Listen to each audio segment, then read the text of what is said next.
Era un dictador tan silencioso que la mayoría de los europeos ni siquiera sospechaban que había una dictadura en Portugal. Solían hacer bromas sobre Antonio Salazar.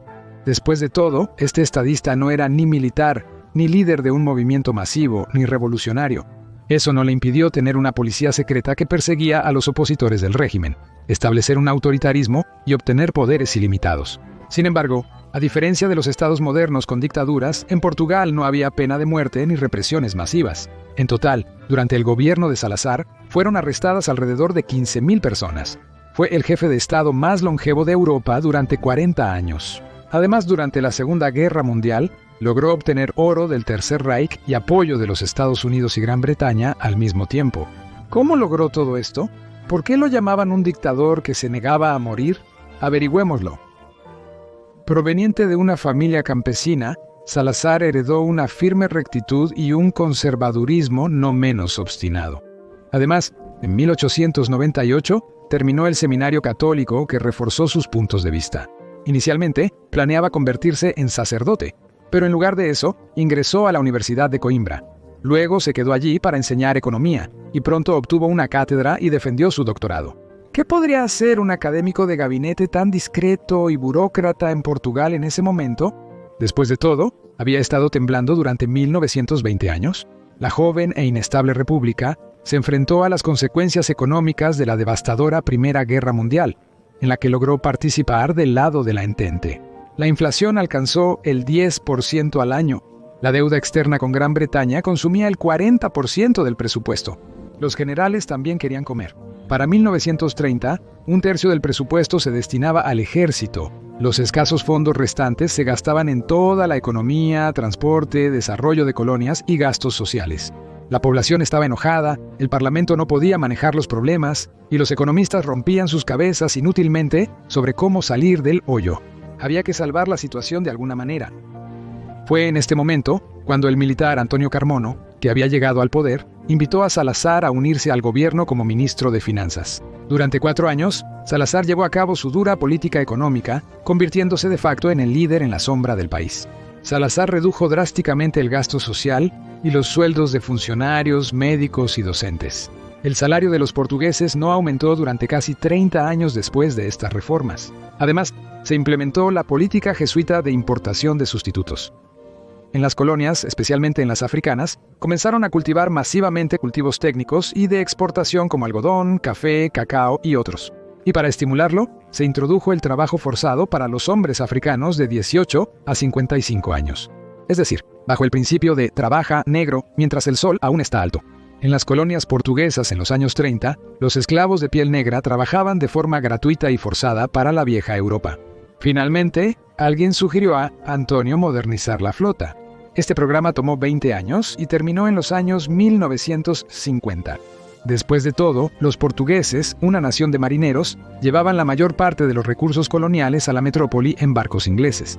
Como resultado, para 1932 se logró estabilizar el presupuesto, controlar la inflación y realizar un milagro económico. Durante 40 años, la población del Imperio portugués fue pobre, pero cada milagro tiene sus propios efectos secundarios. Pero el negocio creció como levadura. Es por eso que en 1932, los generales encantados con tales logros entregaron el poder a Salazar. El presidente Carmona lo nombró primer ministro del país. Y de repente resultó que estaba loco por Hitler y Mussolini. El reciente ministro de Finanzas desarrolló un proyecto de nueva constitución que fue aceptado en un referéndum, comenzando la era de un nuevo Estado. El 11 de abril de 1933, Portugal se convirtió en una república corporativa, basada en la igualdad ante la ley, el libre acceso de todas las clases a los beneficios de la civilización y la participación de todos los elementos constructivos de la nación en la administración y elaboración de leyes. Salazar concentró el poder en sus manos, prohibiendo gradualmente la actividad legal de cualquier partido político, excepto el gobernante. En esencia, era la doctrina fascista del corporativismo, la unidad de todas las clases de la sociedad dentro de una nación, combinada con una estricta jerarquía y la prohibición de cualquier lucha política o social. Führer sabe mejor que nadie lo que necesita el pueblo. En Portugal, en 1930, apareció el Partido Unión Nacional, donde se agruparon todos los ultraderechistas y futuros partidarios de Salazar. Para ayudarla, en 1936 organizaron en Legión Portuguesa, como las SS del Tercer Reich, solo que espiritualmente y hablando en portugués.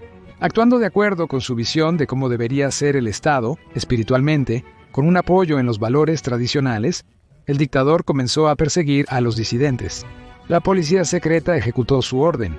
Miles huyeron del país por temor a sus vidas. A pesar de la severidad, Salazar encontró apoyo para sus acciones entre el clero católico y el Papa Pío de Roma no escatimó elogios para el ex profesor. El señor proporcionó a la nación portuguesa un líder modelo. Sin embargo, lo que es notable es que las elecciones al Parlamento portugués, así como las elecciones presidenciales, se llevaron a cabo regularmente. Y, por supuesto, tenían un carácter alternativo. A pesar de su estatus, el dictador no se parecía a sus colegas de Italia, Alemania y España, quienes dedicaron mucha atención a su imagen y al culto a la personalidad. La única debilidad del líder eran los coches de lujo. Le gustaba conducir él mismo. Así, en 1955, le entregaron 2 coches nuevos, un Rolls-Royce Silver Cloud y un Bentley S-Series, que según los testigos, le emocionaron mucho. Pero en general, esto fue una excepción. Salazar continuó trabajando tranquilamente en su oficina y evitó las apariciones públicas. El ascetismo que adoptó desde joven siempre estuvo presente en él.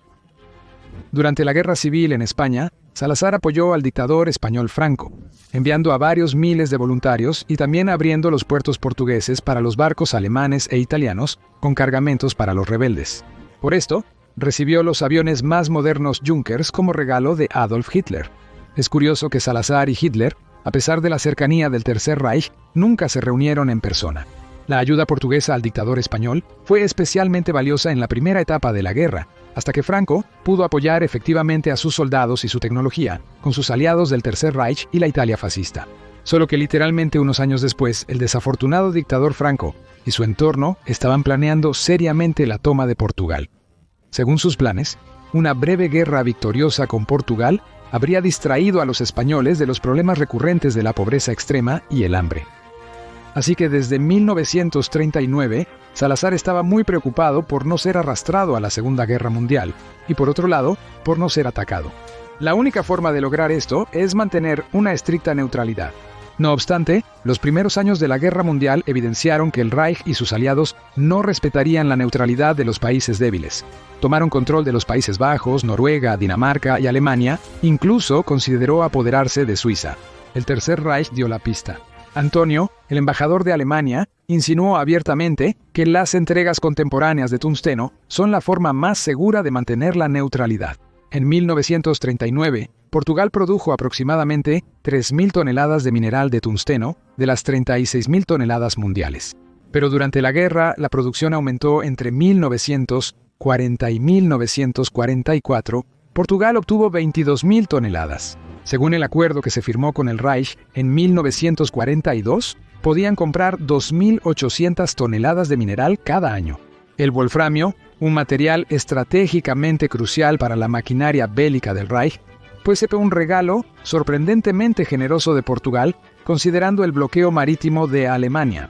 Por otro lado, Gran Bretaña insinuó abiertamente que si Salazar se cambia al lado de los aliados, nadie lo moverá al final de la guerra.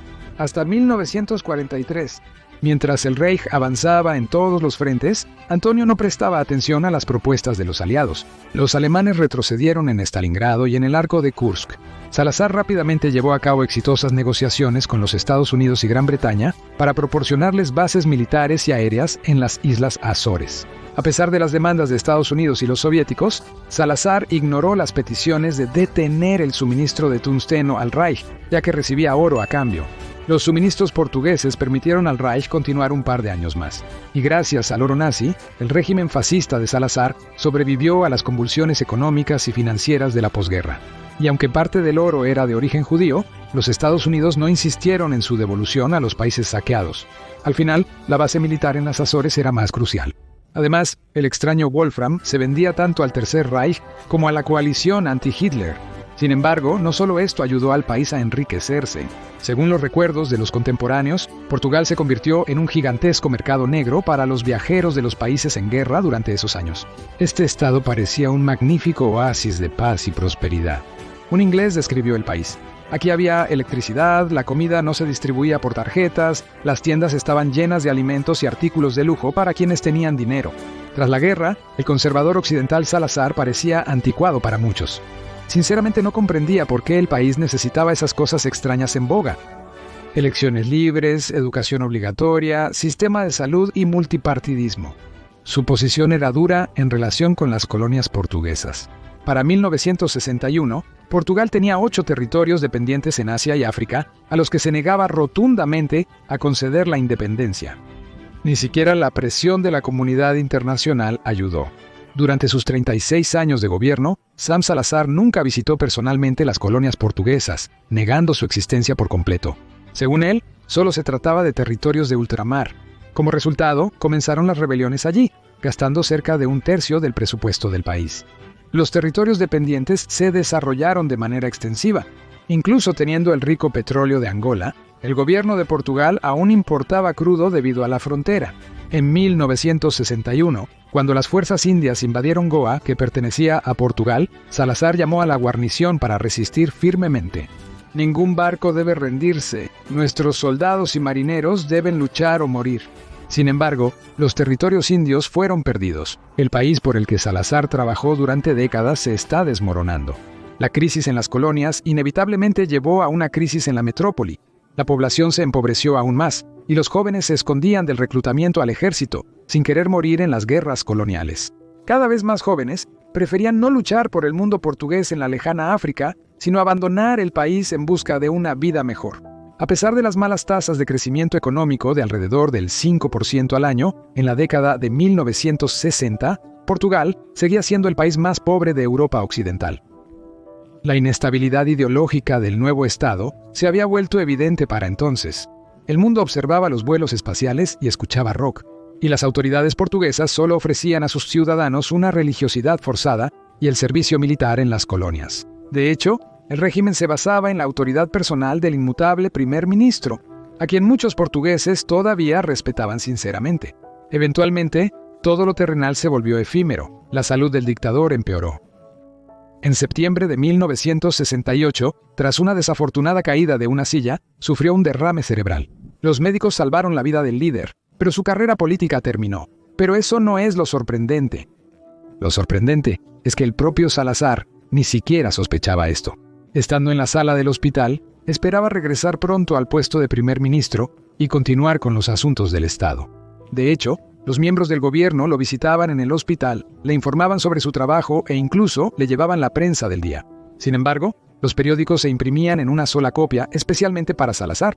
Los funcionarios habían estado trabajando con el nuevo primer ministro Marcelo Caetano, quien apartó al dictador enfermo del poder sin informarle su decisión. Es notable que Salazar habló muy elogiosamente de su sucesor. Respeto a él. Caetano ama el poder no para beneficio personal o para apoyar a su familia, ya que es un hombre honesto. A Salazar prácticamente no se le permitía a los periodistas, para que ellos, Dios no lo permita, no discutieran sobre la extraña posición del dictador. Pero uno de los afortunados, el francés Roland Forest, logró hablar con Salazar. La entrevista, publicada tras la conversación, concluyó con las siguientes palabras. Una situación extraña y dramática, formada por la cruel grandeza de este personaje shakespeariano, un rey que se niega a morir. Después de todo, Salazar se negaba a morir no solo como un hombre, sino también como un político. Sin embargo, la enfermedad se llevó su vida el 27 de julio de 1970. El dictador murió en su oficina, sin saber que ya no había sido líder del país durante casi 2 años.